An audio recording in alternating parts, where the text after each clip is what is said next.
Welcome back to another episode of Undiagnosed Baddie, your favorite daily 10-minute podcast.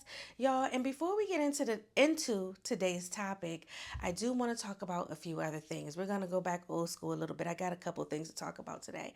So, first, I want to talk about how I started a gig and it was taking people's braids out, and I did have someone book with me over the weekend, and they asked me where I was from, and I was like, "Oh, I'm from here." And they're like, "Oh, well, I can't tell. You don't sound like you're from here." And I said, "Because I'm in media."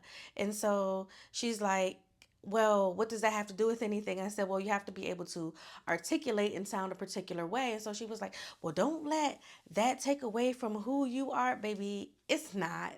It's not." And I said, when I really want to talk, and when I really get around my folks, I speak how I want to, but I don't want to sound like a caricature and of the area, number one. So that's just something that I wanted to talk about. Like, when I speak, it's to be picked up across the nation. Yeah, and everybody knows, I say it all the time. I say my age all the time, and I say where I'm from all the time, baby. It's in like all of my bios. PG County, Maryland. And what's so funny about that is that somebody not from here, like a transplant, said we are the only area that say we're from a particular county. Everybody else will say they're from a particular town or city, but Prince George's County, Maryland, we'd be like, "Oh, I'm from PG County. I'm from PG County," because it's different here. Like, you're from PG County or like you're from Baltimore. And those that know. And that's just how that goes. But I'm very proud to be where I'm from. And I do have an accent, and I do have a particular dialect twang when I really get into it. But it's also important for me to be able to speak, be able to be seen, for people to say, "Hey, we can take her. She doesn't sound like X, Y, and Z," and I can be used in different media spaces. That's one of the things. But don't get it fucking twisted, because I can talk and speak and sound like I'm from where I'm at. That's the first thing that I wanted to talk about.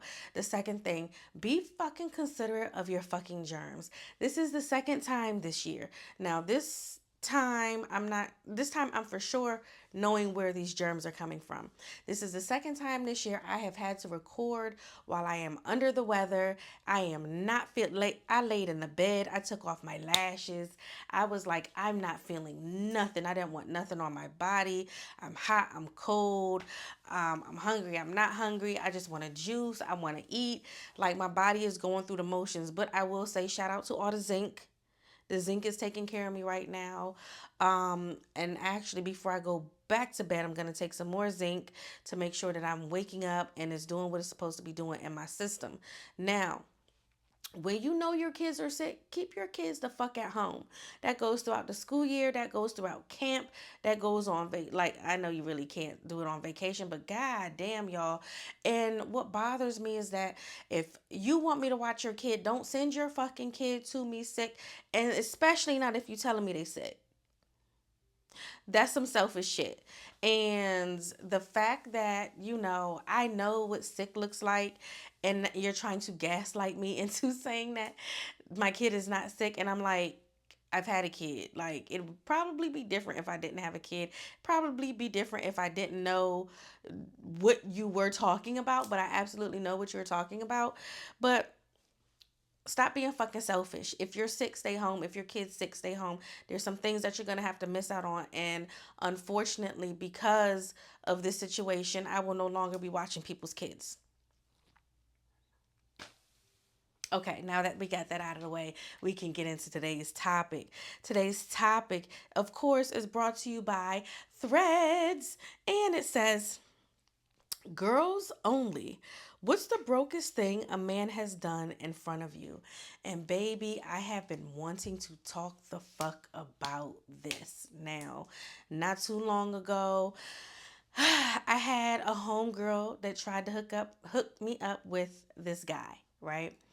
And we wound up all going out to this lounge, and we got there at different times. So she and I arrived after him, and when we got there, um, he did buy us a drink. Okay, cool, not a problem.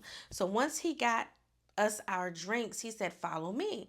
So we follow him, and we wind up going towards the bathroom area, which is not a big deal because we're thinking, oh, okay, he wants us to hold his drink while he goes to the bathroom because that's what everybody usually does. The drinks don't go into the bathroom, especially a lounge bathroom.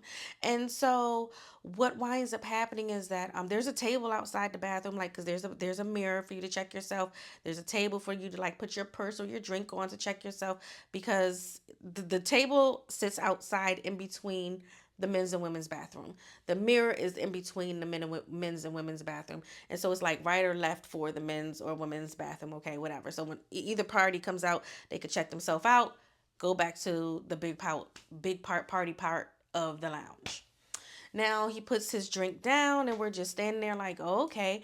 This man proceeds to reach down into his pants, and she and I are looking like, what the fuck is going on? And he pulls out a water bottle full of fucking liquor and proceeds to pour it in his cup. And then looks at us and goes, yo, and we're like, oh no. I have never, ever, ever, ever, ever in my life seen a man sneak liquor into a lounge in his pants. Now, don't get me wrong. DC has some of the most outrageous prices for their liquor, for their drinks, but it's DC. Just like when you go to Miami and you go to different places, you expect certain prices just simply because it's that area, right? You already know what to expect when you go to Tulum versus when you go to Cancun, or, when you go to Miami versus somewhere in Louisiana or Houston or whatever, right? Your big cities. And so you just sit back and you're like, I've never seen a man in my entire days, even back when it was all ages, okay? And y'all remember they used to put the big X's on our hands to say, you're in here, but you can't drink? Okay. So I've never seen a man sneak liquor into the club. That was like one of the most recent things. This has happened within the last 2 weeks of my life. Um, Most recent and most poorest things that a man has done in front of me. And he was cool with it. He was like, oh well, fuck it, more for me. Put it back in his pants, picked up his cup, and we walked out of that space. And I was just so taken the fuck aback, because this is the same person who's trying to holler at me, who's trying to court me, who wants who wants to spend time with me, lay with me. He made it clear, I don't want kids and I don't want a relationship, and that's cool. But babe, you also don't want me doing shit like that. There's no fucking way that you think that you're gonna be with the baddest, undiagnosed baddie, and you're gonna be sneaking liquor.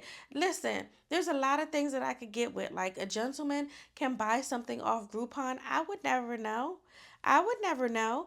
And we can go out and do something, but you're not going to sneak liquor. Like, this was premeditated, obviously. Pour it into a thing. And then how do you walk with that? How do you get that past security? Because we get patted down like real good. We get pat like, there are times when I've gone in with shit like this on, just skin tight. You can clearly see there's nothing under this, right? Clearly see. And they're patting me down like I've got, you know what I'm saying, AR-15s on me. How did he get that noisy ass water bottle full of liquor in the club and then want to share it? So I think that's hilarious. Y'all already know what time it is. Let me know in the comments what's the poorest thing a man has done on your time in front of you, with you, on a date or not. Let me know what that looks like for you. All right. So, or how it blew your mind.